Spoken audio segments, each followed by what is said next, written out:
জাহান্নাম আল্লাহর কাছে আবেদন জানাইছে, আল্লাহর কাছে জাহান্নাম আবেদন জানাইছে এই বইলা আল্লাহরে বলতেছে, আল্লাহ আকালা বাদি বাদ, আল্লাহ আমার এক অংশ আরেক অংশরে খেয়ে ফেলতেছে। জাহান্নাম আল্লাহরে বলতেছে, আল্লাহ, বুখারী শরীফের বর্ণনা, আমার এক অংশ আরেক অংশকে খেয়ে ফেলতেছে।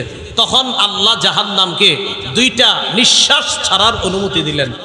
আদিনালাহা বিনাফাসাইন, আল্লাহ জাহান্নামকে বললেন তুমি দুইটা নিঃশ্বাস ছাড়ো, নাফাসিন ফিস শীতা ওয়া নাফাসিন ফিস দাইফ।